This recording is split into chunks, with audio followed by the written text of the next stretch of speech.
it is round 2 of the season here in Brazil. We haven't been here since 1998, no, it was 1988, 89, I'm being corrected. Last time we were in Brazil, it was 1989, but we haven't been here in a very, very long time. And the session is just now underway, so I shall go to my screen for a minute. Hello.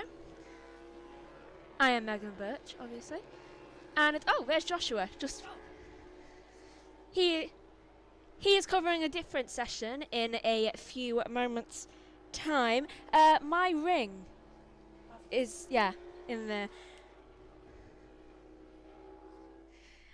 And right, so currently Zarco is the first one, well, in the lead out of the track, along with Aldeguer and Bagnaia. Last race, that was about 2 weeks ago now, it was won by bsky, but the sprint race was won by, I can't remember for a second who won. Acosta. For some reason, Acosta was blanked out my mind. And we're getting a replay now of, oh, that's D'Antonio, and that was Bagnaia almost slipping off of the bike there around one of the turn 9. That's something that we're going to have to look out for if Ducati can't seem to keep it on around the track. It seems very damp track right now. Let's hope it won't be the same conditions. That's a visor strip also out on the track. Everyone knows how much I hate those. Thank you, Joshua. And this is why I've been so confused, because I can't see the timing screen properly. Joshua's just handed me his new iPad.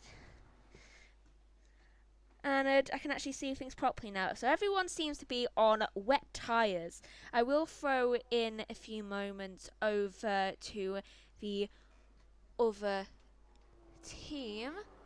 So just a little introduction. Currently there's been no lap time set. About to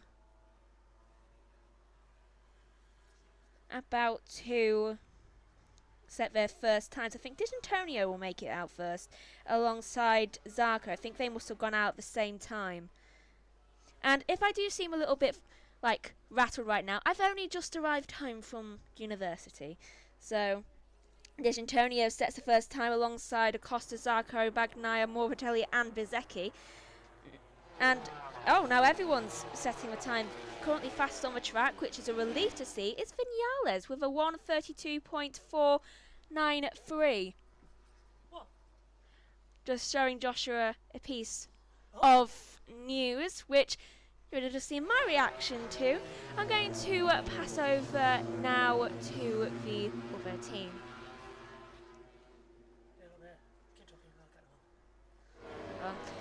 And for some reason they are not on that bit for some reason, so we just need to make some adjustments. We've there we go. That had not seen no rain for at least a day. The water was still coming through, so I think we're going to have some water residue for quite a long time, even if it doesn't rain. So the riders are going to have to pay a lot of attention to that, obviously. Maybe modifying their racing lines and trying to find the best grip without making any mistakes, because they can catch it. And those weepers, Michael, I mean, we don't know, obviously, because we don't have the experience of the history of this track. But Mia has just gone off of the track. That's fallen, this even is with the dry track, hold on, I should really rain on and off, because as Sylvan said, it's rainy season, and when it rains them, here, it is just briefly. And yeah, Mia went off. It looks like he's slightly slid off of the track. I'm just going to hand back to them now. Resurfaced a few years ago. The weepers stayed for pretty much 3 years before they begin to dissipate. So yeah, it can be something you just have to contend with. The marshals will get out there with the blowers to try and dry it off, try and absorb the moisture. Sometimes it just comes to the point where you have to treat it. You have to put down some dust so the riders are aware. But yeah, hopefully it's not too big a concern. But I do feel with the amount of rainfall we've had, the fact that underneath is completely saturated, we are waterlogged here, and you can see the work that's gone on the last few days to try and work in the gravel traps and on the curbs and on the see the tarmac that is painted green, the way they've cut into that with the big blades to try and just make some little tracks for the water to get off the racetrack. So yeah, a lot of work's gone on, and hopefully the asphalt holds up here. And so far so good from what we've seen. You can see it's maybe a little bumpier in places than you would like ideally, but it's not a bad asphalt by any means. You can't underestimate the work that's been going on either. I mean, the paintwork around the track in the iconic Brazilian colours looks just stunning, doesn't it? It really does look so beautiful. But yesterday when I arrived at the track coming straight from the airport, you know, you could see the hundreds and hundreds of workers here sorting out the stands and the scape of it all. I mean, obviously the track, they tried to get that sorted, but there was still tons of work going on. It has all been a bit last minute. In fact, I mean, I was told this morning that they've got guys out of the prison that were working here with the police all protecting them, which I'm scratching my head on how that's cheaper to pay for the law enforcement to make sure that the prisoners don't go anywhere than to get teams of people in to do the work. I don't know. It's a strange story, but, you know, we're in Brazil. It's a very different situation over here. Right, so passing back over to me again. And it's quite a lot of changes up in the timing screen. Hold on, I wonder if I can... No, it still doesn't give me the full names. I'm just trying to work out the kinks of this. Hold on, I'm going to put that over there for a few minutes. Actually, no, I shouldn't. I should keep this here, to be honest, with me, because then I'm not constantly going up close to the screen. Currently top right now is Zarco with a 1:29.981. Very good for Honda there. And you see, I wouldn't be saying that if it was F1.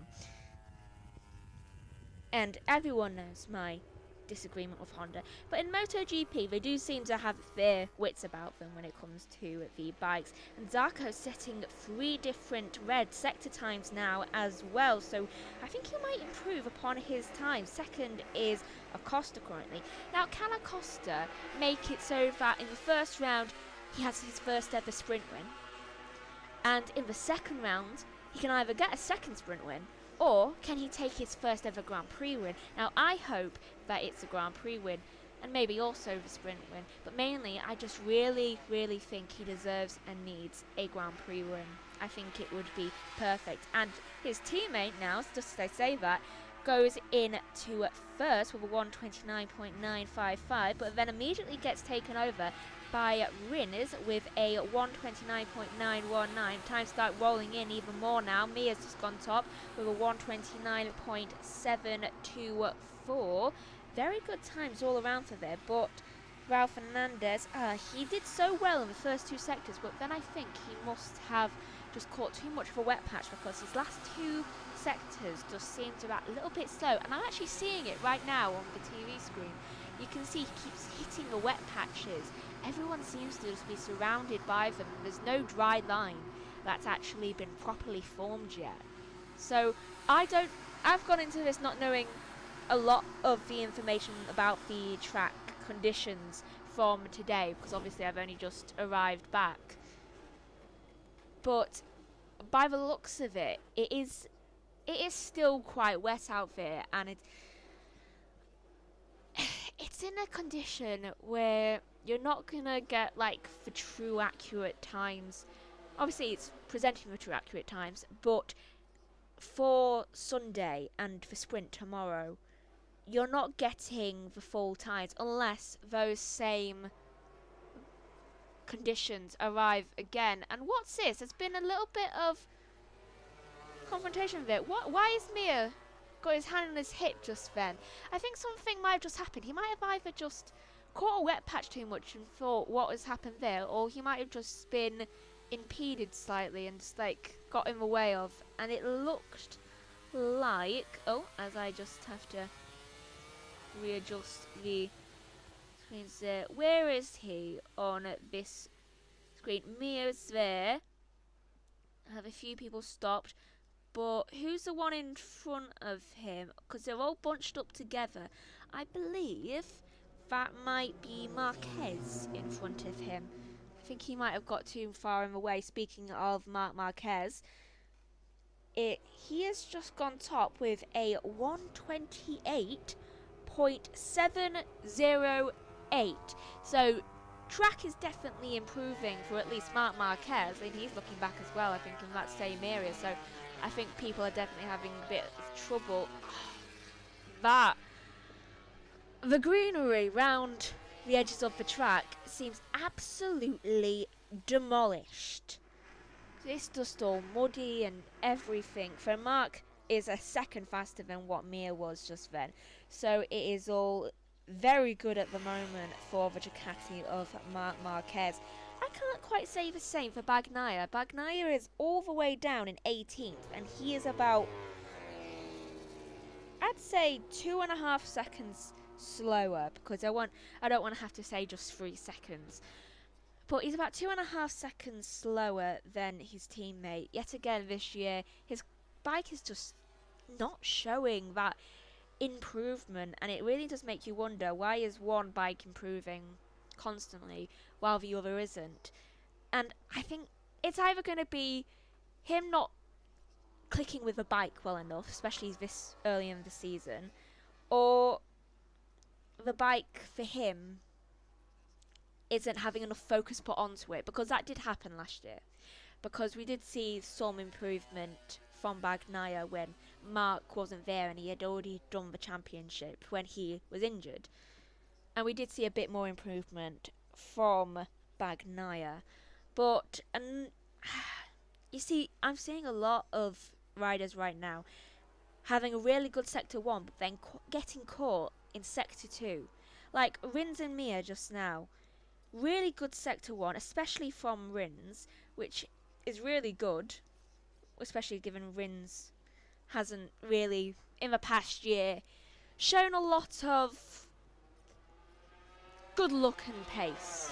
Yamaha just seems to have been unlucky in that respect. Same with like Quartararo on the team. But Sector 2 has just, I think it is not dry enough yet for Sector 2, because they've got back their pace on the Sector 3, it seems. Not as much as before, but Sector 2 just seems to be drenched still in water, and dry lines aren't appearing as much. And it's, I don't know quite the, I'm looking at the elevation changes, and I'm thinking maybe that could be the reason. Maybe it's just not enough yet. It's not, it's just too much problems in that area.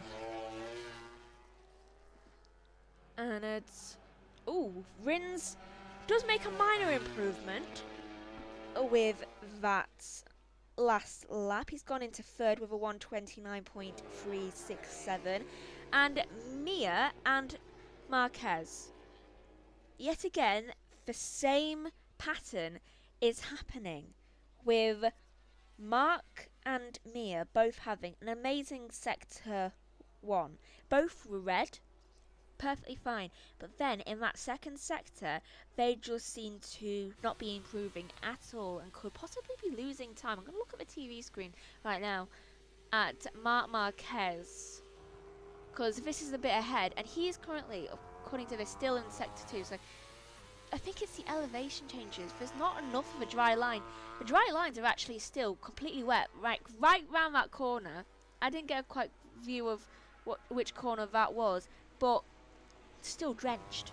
It is still so wet out there round one of those corners. I believe that corner, see, I wish this track thing, I wish it had numbers by the side of it,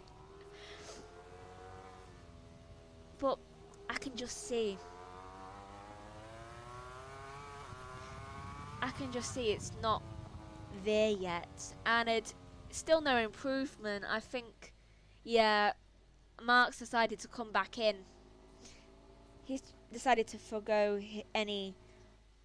I think he needs to just maybe get new tyres. Is there maybe change to a different, I think honestly you might need a soft rear tyre for the wets as well, just to get that little bit more grip out there possibly,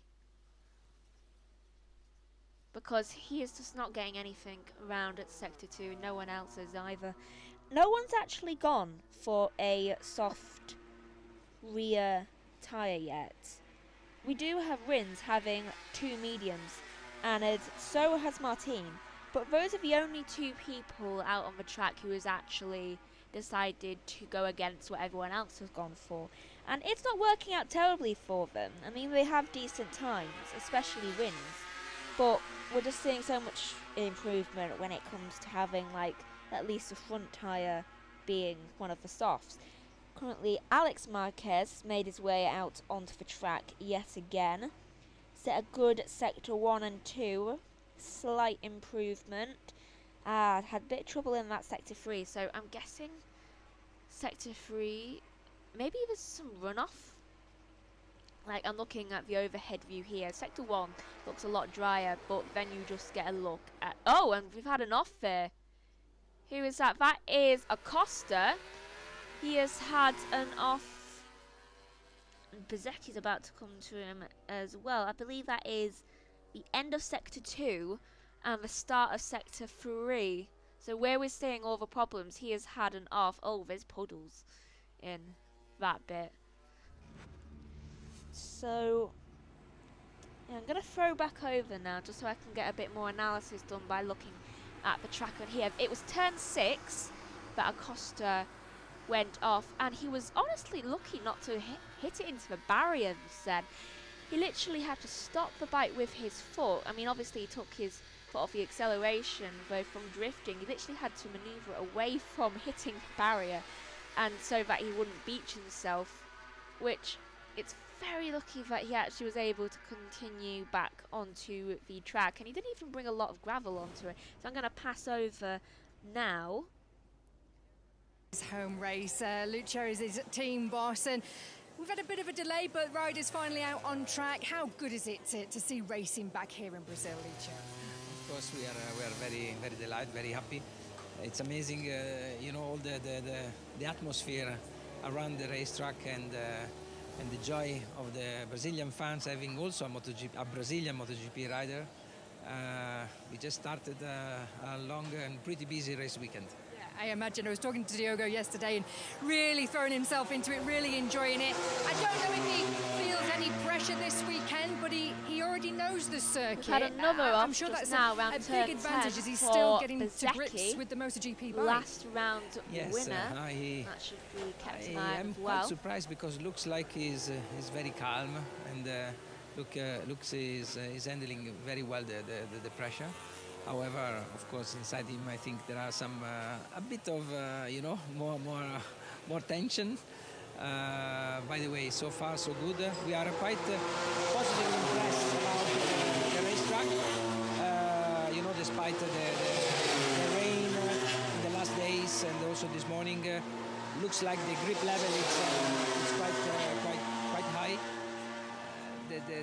They didn't complain so far. So yeah, let's see the next couple of minutes with slick tires. Looks like Diogo had a bit of an issue perhaps with his right eye. Was there a problem he's mentioned to you at all? Well, it's happening. It's happening sometimes, especially when you need to have on a wet condition particular flow of air inside of your helmet, and this causes eventually some syndrome of enhancing the dry eye, you know. That's why he's using just artificial alarm to lubricate his upper surface when the helmet is particularly set up like this morning. Super impressed with him in Thailand, I'm sure, to deliver some first championship points in his first weekend. How well did he do in Thailand? We were really all impressed. I mean, the team, Honda, all the Brazilian fans were very pleased. We were really positive impressed.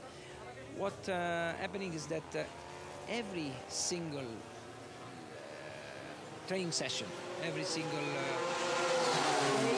he improved and he closed the gap. So, considering his limited experience of this MotoGP bike, in Thailand he accumulated around 2,000 kilometers on MotoGP bikes against, you know, few dozens of thousands kilometers accumulated by the other MotoGP riders. It's really impressive. to see him already, you know, so close. Just a couple of tenths. That's remarkable. Well, we hope it's a good weekend for you. Enjoy it, Lucio. Thank you. Thank you so much. Lucio Cecchinello there talking to Nat in the pit lane about Diogo Moreira and dry eye. It's interesting, the repeat air. He needs to put a bit of castor oil on the skin of his eye. That helps dry eye. I'll tell Lucio later. But yeah, that's obviously a thing. We don't hear about that very often. Have you ever experienced anything like that? No, first time I've heard of it, but yeah, I suppose, you know, yeah, it's extreme conditions, you know, I don't know. Yeah, I've never heard of that before. I suppose it makes sense when you think about it. Yeah, obviously Sylvain doesn't have dry eyes. I do, and I have experienced it before. But it's how sensitive your eyes are, and with what you tend to do is you open all the vents as well. You need to get airflow in there to stop any misting, especially in these humid conditions. So you get a little bit more air, and it does irritate your eyes. So dry eyes make them weep. So then you've got tears running out. So putting drops in will help lubricate them a little bit. So I'm guessing Nat spotted him putting the drops in perhaps and asked the question. But yeah, I guess it's something that maybe is an issue. Depends on the rider. But Sylvain, you've never had that then? Yeah, she talked to Diogo yesterday, so I think I am looking out of the track, and I've just muted them because it is getting out there to look like it might rain again. I don't know whether it will. I am going to check that to see if it will rain again. I need to find exactly where we are in Brazil. So I will find that out in a minute. But I've noticed round turn 1 there is so much water. Yeah, it's getting much cloudy out there. Whereabouts is Zarco right now?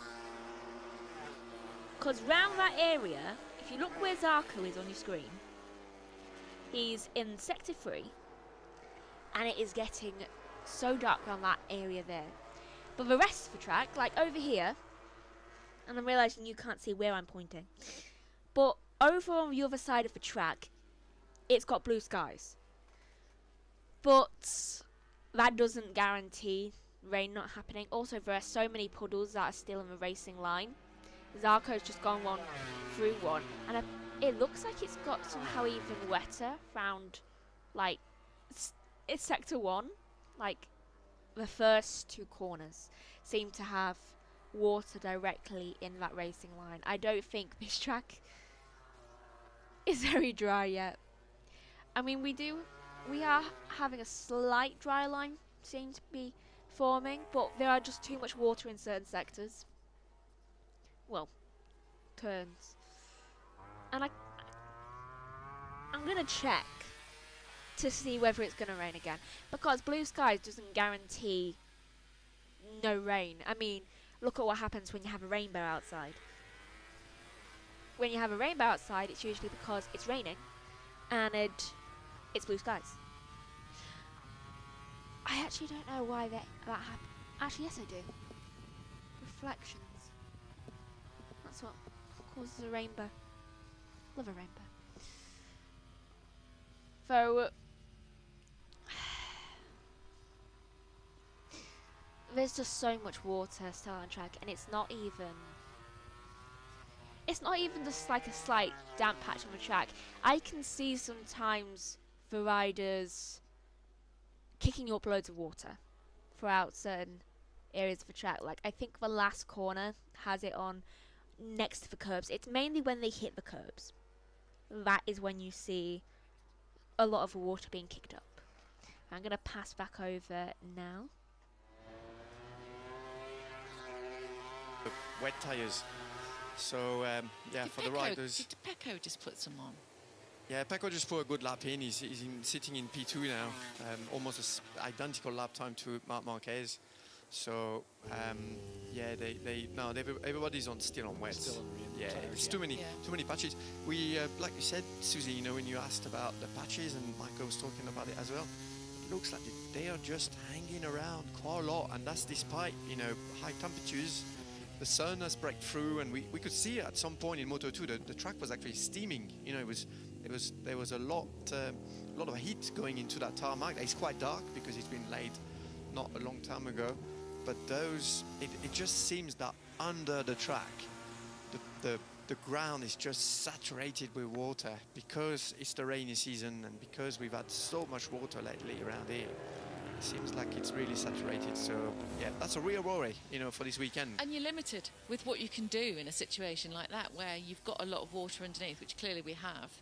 It is going to come through any gaps that it can force its way through. So that is what we have to live with this weekend. Yeah, unfortunately, that's going to be a scenario. Once the temperature increases and it expands, it does come to the surface. So yeah, we've got to contend with it, and that's going to make those patches really slow to dry here, despite the ambient increasing. You think it should dry quickly here, but it just doesn't seem to want to on those parts of the racetrack. Mainly the seam in the centre, so around those long hanging turns, like turns 1 to 2, turn 13. So, back again. Okay, so 2 things. One, it doesn't look like it will rain anymore, so hopefully that was just the passing clouds from the earlier rain. And Martin seems to have had a little bit of an off moment where he skipped a corner. Currently looking at Jack Miller. He seems to be handling the corner as well. I did see a little bit of wobbliness there in the sector 2, and almost lost it on that corner right there. Can he hold onto it? I'm not sure. He's wobbling more and more, and you can literally see his tyres leaving like a line. This area, turn 3, the start of sector 3, sorry. The start of sector 3 seems to have been clear, but then you can see it's just not. There's a big patch of water in the middle of the track, which all the riders are having to avoid. And there is so much wobbling going on for Jack Miller. No wonder he is not improving any more than he is. He is currently in 13th position, and his tyres are just, it's like this. It's like moving like this when he's coming up from a corner. And sometimes even when he's just on the straight, it's just like, it's not working. And I'm seeing him now having to just pass through a load of water because it's on the racing line. Some of it is on the racing line, and because it's not continuously like gone over, it's just like a brief part where people have to go over in the first turn. So not everyone is really fighting there and like trying to get a faster time there. It's like very quick going by. Hold on, I'm just gonna go on to the iPad.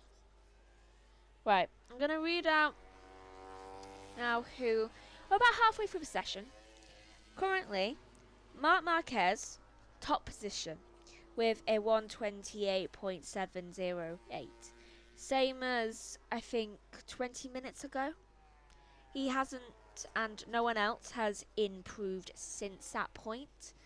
Oh, and that's a lot of wobbling there for Jack Miller. We seem to be focusing quite a lot on Jack Miller right now. Not a lot of the riders are actually out there. And speaking of people who aren't out there, Bagnaya's had a massive improvement from 20 minutes ago when I last updated about the standings. And he's gone up to a 128.709. That is a thousandth off his teammate. So obviously he just wasn't clicking with the bike earlier. That must be the issue. Either that or the rain was just messing him up massively from the wet weather, and he decided to wait until it got a bit drier out there. And we're watching a replay of Jack Miller right now from his rear tyre perspective. And the tyres look fine. A little bit degraded, but he's been out there for at least 20 minutes a time because he's had a bit more. And Mark is on course to set his time even faster now. He has the first 3 of the sectors completely red. Quartararo is down in 20th with 2 orange sectors, so that's a bit of hope. And Acosta in 3rd with a 128.712, and that is Mark setting a new record, being almost a whole second faster than his previous ones.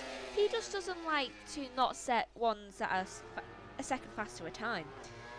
He's just set a 127.775. This man has only done 11 laps, and 2 of those laps have been like top of the leaderboard setting.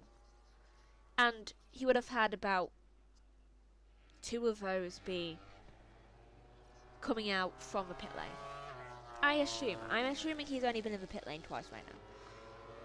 So that's at least 4. So that's 7 laps of him just going around and getting the feel of the track. Because obviously, none of the riders have won here, the current ones. No one has won here or raced, as far as I'm aware. So this is whole new territory for every single one of them. This weekend I think is going to be a really fascinating one, especially when it comes to the sprint and the race, because we don't know how the weather will act, because it's looking to be storms quite a lot,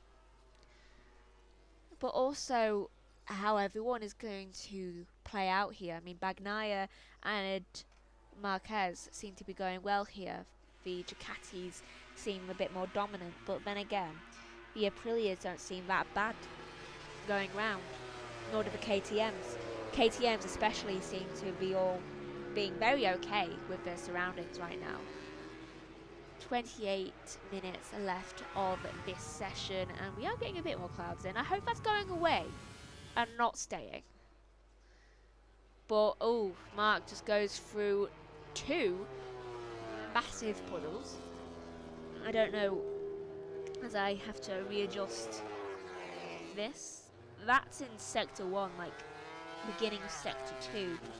Yeah, it's just going into Sector 2 now. Those puddles were after Turn 2, I believe, just on the entrance to Turn 3. And Mark obviously hasn't set, like, another fastest lap this time. But the only person seeming to, like, really be going for fastest right now is Alex Rins, who is down in 8th currently and has done a 129.367 on the last run. He's about to, in a few moments, pass through Sector 4. Here he is on the entrance to Sector 4, according to the timing screens, but obviously the rider tracker shows he is actually doing an okay time. I think he'll go up to 2nd right now if he continues with his pace. And if he can somehow find, like, oh, that was a big wobble there. Who was that? Who's next to Rins right now? Is it Jack Miller again? Yeah, it is. Jack Miller has just had another massive wobble going round the final corner. So that is really affecting Jack Miller. Oh, he may not have crashed last weekend, I don't believe. No, not last weekend. 2 weekends ago, I don't believe. But I don't think that luck is going to transfer over into this weekend. I mean, especially with conditions out there. And what did Rins end up doing? A 128.069. That's a very good lap. Almost 3/10 slower than Marc Marquez. But he was like 6.5 times faster than Bagnaia. That is an incredibly good time from Alex Rins. This track seems to just be calling to him. Either the track or the conditions. And who's this? Is that Top Rack? Or is it the other new driver? I mean rider. Getting way too used to F1. Who is number 7? It was Top Rack. I thought it was Top Rack. Oh, for fastest braking point turn 1 apparently as well. And they're having to do that fastest braking whilst going through 2 puddles. And no wonder Top Rack has gone straight on to the gravel trap. No wonder he has gone straight onto that, especially since he's only just come out of the pit lane last lap. And he's just had to go through all that. No wonder he went straight off in the heaviest braking point, and it's still not dry around there. And who's this? I believe that's a new livery, it looks like, from Morbidelli. Is it? I'll have to ask Joshua whether they've got a new livery, because I don't remember the green being on there. Either that or I just really wasn't paying attention or seeing a lot of the VR46s last round. But I do believe that might be a special livery. I'm not sure. I'll double check on that, because I'm not sure whether I'm in the session later on. I might be, because I wasn't meant to do this one, because I wasn't meant to be here. But I'm here. Who is the other driver? Where's Ryder? Where is he? Like, I will find him. Moreira. I still can't say his name correctly. Moreira. I think that might be it. I'll get Joshua to teach me later on. It's always the same when you're trying to learn new riders' names. Like, I can say Top Rack Rascalio a little bit better, because I knew him during World Superbike, so it's easier for me to see. Because I covered that a little bit more. And speaking of Top Rack, he is making his fastest lap. Obviously, I think he'll go about 9th, to be honest. No, he goes 6th. That's impressive. Especially in these conditions, and the fact that the lap before he went off, he seems to have really taken to this bike really quickly in these conditions, because I know it can be difficult, especially for him coming from World Superbikes, to be in wet conditions on a MotoGP bike. That's going to be extremely tough to like manage and get used to. But he's just set a 1:28.807. And I saw someone else move up. I think it might have been Jack Miller setting a new time and going into 9th with a 1:28.908. And I've just seen 2 people cross the line. And that was Zarco and Alex Marquez, I believe. And Alex did a 1:28.427, went into 4th. And Zarco did a 1:28.592 and went into 5th. And that is Alex Rins. I think he's attempting to do a fastest lap. His sector 1 is red. And I think that was Morbidelli just going through the puddles again. I mean, it would have been Morbidelli. It's his number. So he is going through those puddles. They're unavoidable. Even the camera right now is having trouble. That was on Morbidelli. He's having so much trouble just keeping an eye on him. I'm going to pass along to the other commentators now. You'll wait for their feedback, of course, but what were your early impressions of this circuit from a Ducati perspective? We think that is a good and nice racetrack, not really long, but we have a very good long straight, and the grip is quite impressive. So we are confident that it's a good racetrack for MotoGP. I think it's only Jack we've seen go out on the slicks at the moment. Do you think we'll get Ducatis on the slicks, or is it a bit too early at the moment? Yeah, too early, but Jack is Jack, and we call that Jack's moment. But anyway, yeah, we think it's a bit earlier, and we don't want to take risk. Mark had a solid weekend in Thailand, a little bit of bad luck, of course, as well, but he sounds like he feels a bit fitter with the shoulder as well after a couple of weeks break. Yeah, it seems that he is a bit better from Thailand, but not still 100%. But anyway, Mark doesn't always find excuses. So I think that he will be good. And probably the dry session, what it's going to be. Thanks, David. Thank you. I suppose the fact of the matter is, chaps, as we look at this, we're waiting for the slicks to come out, but this could be the scenario this weekend. We could have a wet track for a lot of the weekend. We could have wet patches all weekend. So from that point of view, this session is vital. Yeah, and well, being a new track, any session is really, really important.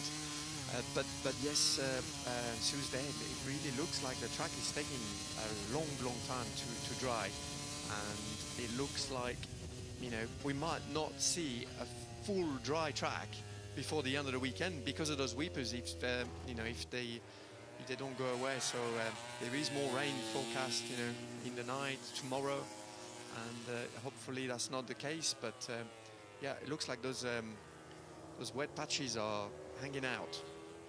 It does look like they're here to stay, Michael.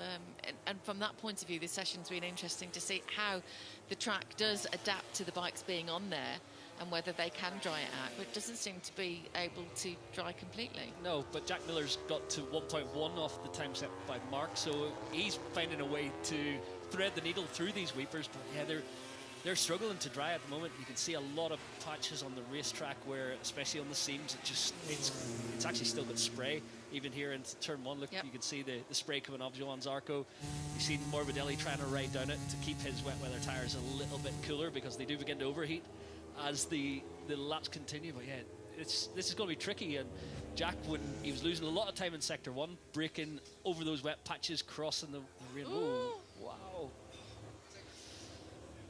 Yeah, that's with full rain tyres as well. That's where Jack doesn't need to be with a slick tyre in that close to the curb. Shake of the head from Aki there. Very gentle one. But Mark sitting comfortably in his garage. I wonder what he's thinking, Sullivan, about the weekend ahead. Well, at the moment there's not for him anyway. It looks like he was the camera was on him as well doing that lap. He just looked like he was getting everything out of the track already, so there's probably not a lot of meaning for him to go out anymore. Now it's just the riders will now be waiting, you know, for that right time to switch to the slicks. But look at those, you can see there on that on board with Pedro Acosta, there's so many like wet patches. I'm really surprised actually that Jack Miller got that close, because I can't tell you the feel, you know, when you go with slicks through a proper wet patch like that. It's like being on ice. It's like being on ice, and there's so much obviously you can push your luck, and if you're going to crash there, if the grip is going to go on those patches, you are going to the moon. You are really, it's going to hurt, because usually the bike just goes and then regrips when you get to the dry part of the track, and you know you're sort of launched a long way down. So it's a very risky sort of choice to make, and you can see that that water is not going anywhere. We really have got a wet dry track.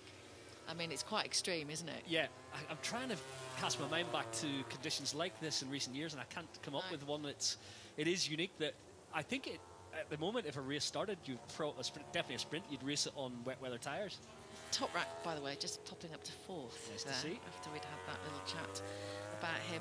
I just want to mention as well, before I probably forget, because we're engrossed in this, obviously after Thailand, there was a big concern about everybody getting out because it was the weekend of all the politics and the war in the Middle East. Gav didn't get home until 2 days after us. Everybody was kind of on different flights and so on. And then people asking about Qatar, which has obviously now been postponed. So we thought it might get cancelled from the calendar, but no, it's been postponed to the 8th of November due to that ongoing situation in the Middle East, forcing a couple of changes actually, and postponements of Portugal and Valencia. Right, passing back over to me now, about 15.5 minutes left of the session, and there's been no improvement in the dryness of this track, and I think it's actually got a little bit wetter in certain areas because it's all just kind of trickling down into different corners.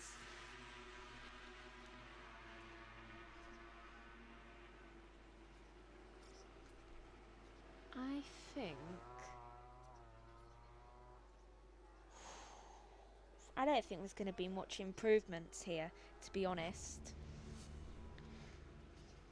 Excuse me a second.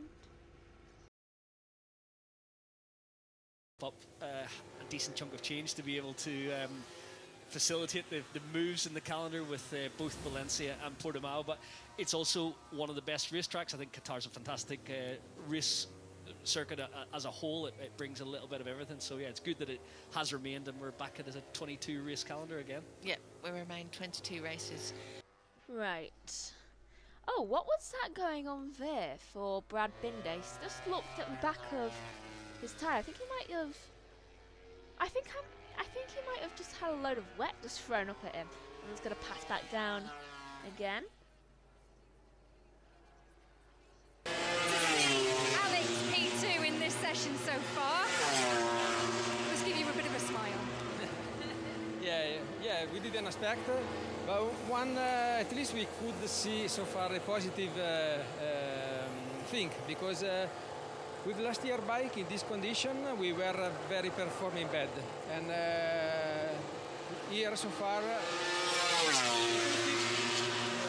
the pace, he could improve the pace with the rain tire, and the feeling is from his comment is quite comfortable on the bike. He can feel the bike moving, feeling the limit, but you know, it might be because we are here for the first time, the condition of the track, we couldn't imagine from the difficulties we had in Buriram to come here and perform, I might say, too well.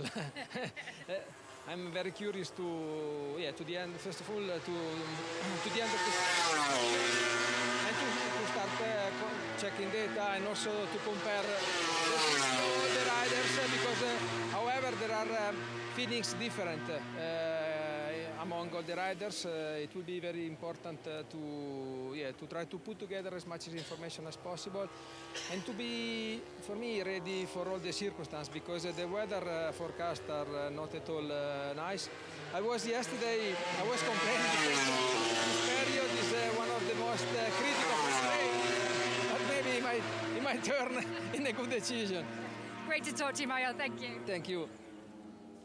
Real mixed bag for the Yamahas across this session, actually, if you look at it. So you've got Alex Rins up there, you've got Toprak up there, but Fabio Quartararo in 19th. They're more than a second and a half off the teammate. I mean, I suppose that's quite a lot on a short track. I know the conditions aren't very good, but there's obviously a different feel going on there.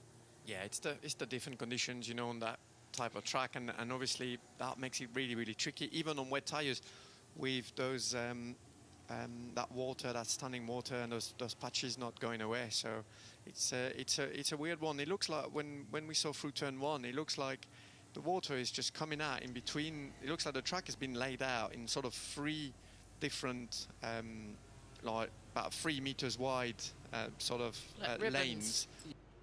See, that was exactly what I was saying about the water just being everywhere. Turn 1 is an issue. Like, especially since it is the heaviest braking zone. I mean, you have to pass through a whole line of water just to go around the corner, because it's right next to the racing line and it continues down into the racing line. It is not good around that area. I'm currently getting a view of Marc Marquez, and oh, this is a very, I think this is a drone type of view. And we can see the wider area, and it continues, like the wet patches are even on the runoff zones.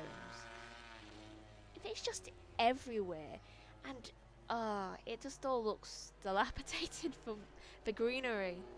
It just all looks muddy. It looks very, I feel like I could paint that. It does look very scenic, but the type of scenic we're just like, how has this happened? But of course, the rain. The rain is why this has happened, because it can just bring up so much mud. And that is Martine doing an incredibly fast time right now. He's just heading into sector 4. And what time will he do? About to cross the line now, and he goes top with a 127.576. I mean, that's the Martin we had a couple of years ago when he won the World Championship. And for some reason, I think now Mark is thinking, I've got to watch this one. But then again, I don't think either of them should be too desperate to win the championship, given what has happened the last couple of years with injuries right after you win a championship. I just would be avoiding that. I'd be like, oh, winning the championship? I don't think so. I like not being injured. Touch wood. So, that was a very good time from Martin. I mean, that was 2/10 faster than Mark's time. I mean, any quicker than this, we're going to end up in the 126s, which I think we will in drier conditions, because I reckon in dry conditions we might be able to get into the 124s. I mean, that's a big hope, and I don't know why, but Martin just lit up again on my timing screen. I don't know why that happened. I think it was his transponder just going a bit haywire. So, ooh, where's that area as well? I think that was the last corner, where you literally on the racing line have just this massive wet patch. So you're telling me, final corner, go for a massive wet patch, finally starting to recover, and then first corner, go for a massive wet patch in the heaviest braking area. That's dangerous, right? Like, for running off, your time's going to be gone. I mean, obviously, none of them have crashed yet, touch wood. But, I mean, you're going to more than likely run off if you're not taking it correctly. Like, imagine if you have a little wobble around that area, and then all of a sudden, you're on the gravel. That's just going to be so frustrating.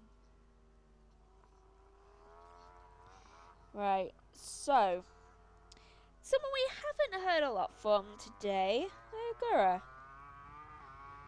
I think will go into about 15th, to be honest. He is about to set his time, and I was wrong, 13th. I was close though. That was the important part. I was close. We haven't heard a lot from Raul either. Both track houses very quiet today from them two. I'm only referring to the keyword for track house as a team. Maybe they'll start winning something or crash. I don't know. Let's hope for the former rather than the latter. Yet again, going for a massive wet patch there. That was Bagnaia, I believe. Here's a replay of it as well. So, hits a slight edge of the wet patch going around that corner. Has a massive twitch going around that corner and then hitting the curbs massively. I don't know which corner that was because they never told us. And I'm not good at... This is a new track to me, and as I said, I didn't even know which track we were at until about an hour ago. Because I've been busy. Very, very busy. I have a dissertation due soon. So it's 6.5 minutes left of the session.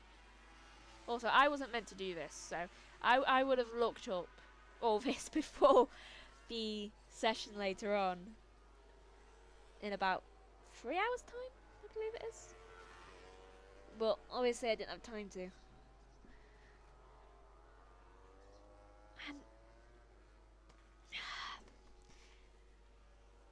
I think Bagnaia's despite the wet weather going on. Oh my god, it's even in the pit lane. There's still massive puddles even in the pit lane. That's not going to be fun for immediately your tyres get absolutely soaked. Just leaving the pit box. But currently, the standings go as Martin with a 127.576 in first.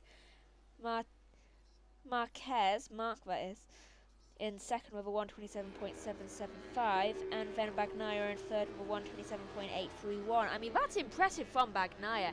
And why is Bezzecchi looking behind him? Did he just go for another wet patch? I think he did.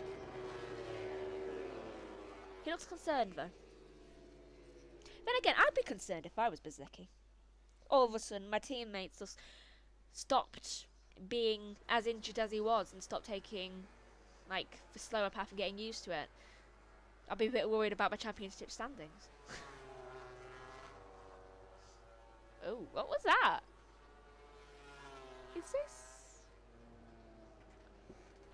Was that Moreira? I think it was. I'm just having to readjust something on his helmet, it looked like. And, hold on. So 4.5 minutes left. And everyone has come out onto the track now. Apart from Vinales. Which, honestly, maybe Vinales should come out onto the track. But he was a lot more injured. It's nice to see him back out on the track. Because we didn't have him a lot last year. Not after that time. I think it was around Germany that everyone, or a lot of people, at least one person from each team, was injured. So many people. I think we ended up at one point with only 10 riders finishing a race. I think, or was it 10 riders finishing a race or 10 riders being out of a race? It was one of those.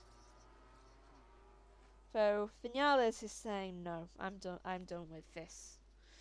And Mark is currently setting a. It looks like he's gonna be at least like. He ended up being 4 tenths faster than Martin's time. He has gone into the 126. I said we'd get into the 126 before this session ended. Mark has gone to a 126.975, and where did Morbidelli come from? Morbidelli's just gone from like 12th to 2nd with a 127.170. Has he been holding back this much, or has he just found like the perfect dry spot of the track? He's done something. Because he hasn't even changed his tyres the entirety of the time he's been out there. Which is not usual for him. It's not usual to change your tyres, but it does happen. Like Rins has changed his tyres to softs. He's done it. There's some riders out here who are not even on wet weather tyres anymore. So obviously, to the riders, the track is dry enough now that they can go on it without slipping. But people who are setting the faster times are still on the wet tyres, and just pointing that out. So I think it's a bit of a hopeful thinking there. So Marc Marquez 126.975, Morbidelli a 127.170, Acosta 127.269, Martin a 127.546, and we've got Bastianini, Acosta and Bagnaia all having reds on their sector times. Sector 1 mainly, which it's shocking to me that people can actually do well in sector 1 right now with that wet patch at turn 1. How are they not slipping? I'm thinking they must go slow in that area and then fast in the rest of the corners. And that was Bagnaia moving up into 5th with a 127.597. That's 33 thousandths slower than Martin. Martin was so quick a minute ago, and now he's got 3 people ahead of him. That was Zarco moving up into 11th. No, actually, no, it wasn't. It was Alzaguer, sorry, moving up into 10th. I'm getting them mixed up. Binder moved up into 13th. And that's unfortunate. That's unfortunate there. I think that was... Who was that on the entrance? It's Bagnaia and Moreira again. Just like they came across each other on the lap, I think. Moreira was coming out the pit lane. Actually, no, he wouldn't. He would have just been on his slow lap because everyone was already out the pit lane. I'm still getting into commentating mode in my head for some reason, even though I've been doing this like an hour. I have been doing it for an hour. There are about 30 seconds left. of this session. So final runs are going on right now. No one, if you're in the pit lane, you're not getting any faster than that, and Quartararo's in the pit lane, and so is Ayagura. Vinales has finally made his way out onto the track and setting a little bit of a good time. He's got 2 oranges on sectors 1 and 2. Just seen Joshua move really quick and box them. Looking at the screen, just glitching a little bit, but at least mine. Don't worry, Joshua, if you're listening. Whether you're listening back or listening slightly now. Right, so Bezzecchi. Sorry for headphones users. Bezzecchi goes top with a 126.918, but Acosta seems to be setting quite a good time right now. He seems to be faster in the first and second sectors, and for third, he's on his final sector now. It seems very quick around these corners, and he's estimated to go top. Can he do it? He can. He goes top with a 126.688. Can anyone outshine him? The only person possibly who can is Ralph Fernandez here, and he does not have the time and pace to do it. So I think we have our order now. Yeah, we have our order now for, well, this session. Right. So, Jack Miller, however, we didn't have our order. He has just moved up the timing screen incredibly quick with a very good final sector and first sector into second with a 126.775. Where did that come from, Miller? Where did that come from? Right, so the order of this session has been first Acosta, a 126.688, Miller, a 126.775, Bezzecchi, a 126.918. Top 3 are completely different teams. Then we have Marc Marquez with a 126.975. Mark probably thought he was safe with that time, and all of a sudden you get Acosta, Miller, and Bezzecchi just being like, nope, sorry. You're not safe with that time, we can get past you. Then we have in 5th, Morbidelli with a 127.170. Vinales managed to make his way up into 6th, which was very impressive for a man who only left the pit line like a minute before the... Well, it would have been have to be in like a minute 40 before the checkered flag was out. And oh, it's moved to that for some reason. There we go. Don't know why it did that. Probably because it was the end of the session. So then 7th was Martin. Aldeguer was 8th. Bagnaia was 9th. 10th was Alex Marquez. Cassini not looking so great right now. Like with their wet weather compatibility.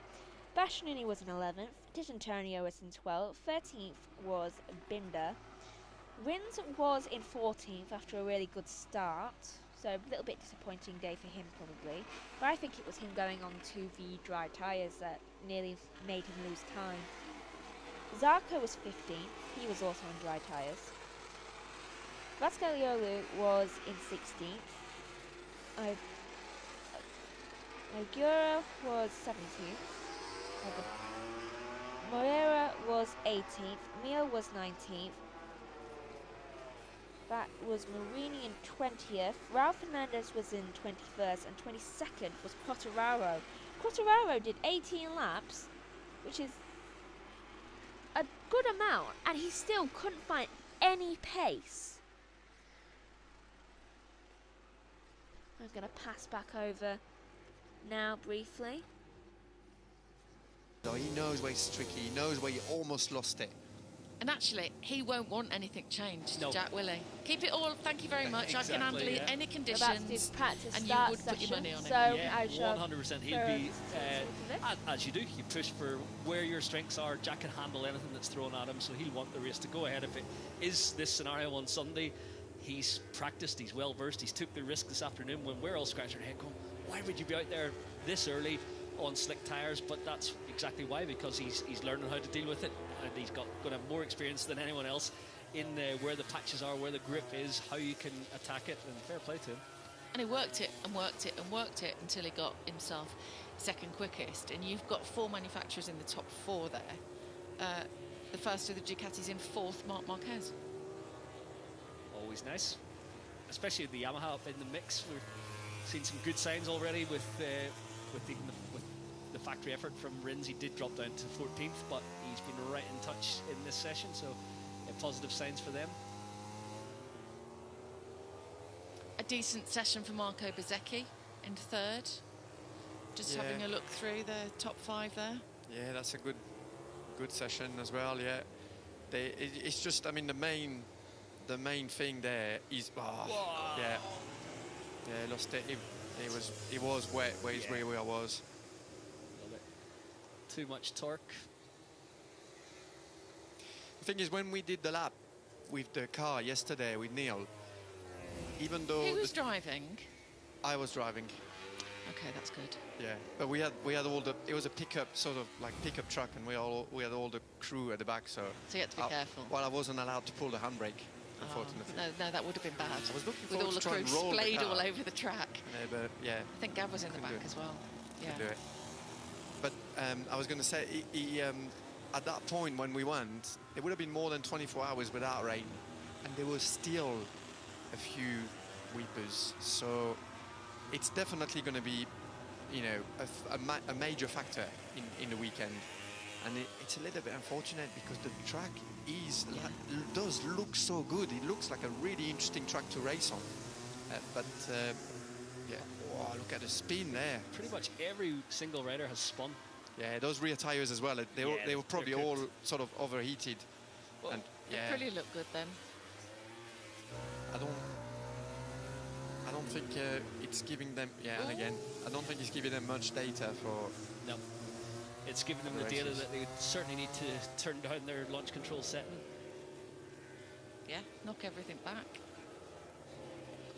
Look at the amount of water that's still there. Yeah. It's quite an extraordinary. Well, it's an extraordinary situation that we find ourselves. I mean, the weepers. It sounds like a horror film for MotoGP, and actually it is. They are bringing the horror for the riders. Well, you're committing into turn 1. That's like that'll be 3rd gear, and you know, if it's almost dry, but you got a bit of water coming up, you lose the front. So yeah, it's not an ideal situation, and they were out there yesterday trying to dry them, you know, with blowers and so on. So yeah, like you said, Michael, they might have to put a bit of powder just so that riders can identify them a little bit better. Yeah, visually, I mean, what can you see when, as a rider coming around? I mean, obviously they're darker, but you've got dark patches on there that aren't weepers. So how does it work? You pretty much see exactly what we're looking at here from the onboard. Obviously, you're looking through the screen and you've got your visor, but you can't see the darker asphalt. You can see there's little bits that have even more standing water. And you can't quite see quite a lot, but then every now and again it gets a little bit more wet lap on lap when it's been pulled back to the surface. You can get caught out, as we've seen in the past, where patches you think they're going to continue to dry and they get more moisture on them as the session goes on. So yeah, it is just always something that keeps you on your toes. Do you think us running around the track tonight might help dry it out a bit? For sure. Depending how fast we go. I cannot believe we've not seen a crash. I mean, I'm glad, but I can't believe it, even in these practice starts. These starts are a worry. Obviously, I do think it's the nature of the beast, the fact that these tyres have been put through their paces. Well, you see, everyone's got it slightly better second time around. Alex Rins was the best I think I've seen yet with a proper forward push. There's going to be a lot of talking and a lot of conversations being had after this session, isn't there? Yeah, I think we're going to see a start with slicks. Yeah, Brad been there. Is that your head or your heart talking? That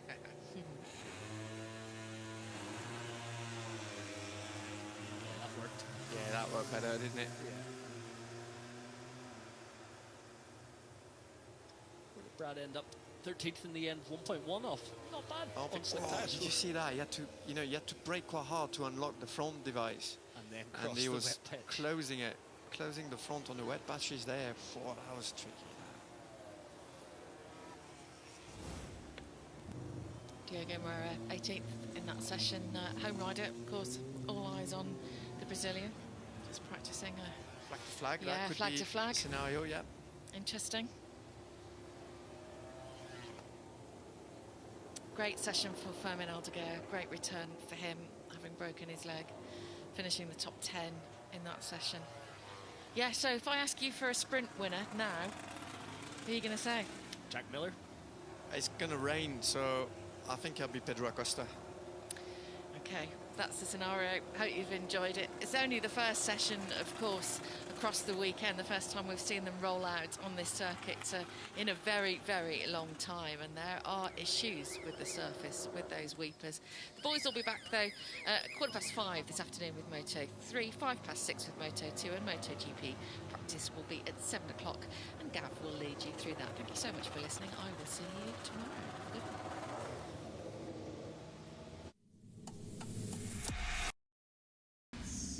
Right, so that is the end. I'm just gonna mute them for me, and yeah, I can still hear them. Josh Riffer, when you listen to this back, I can still hear them. It doesn't mute. Right, so that is the end of practice 1. Thank you for watching. Please join us later for. I'm gonna go in orbit. Please join us later for the practice session. Goodbye.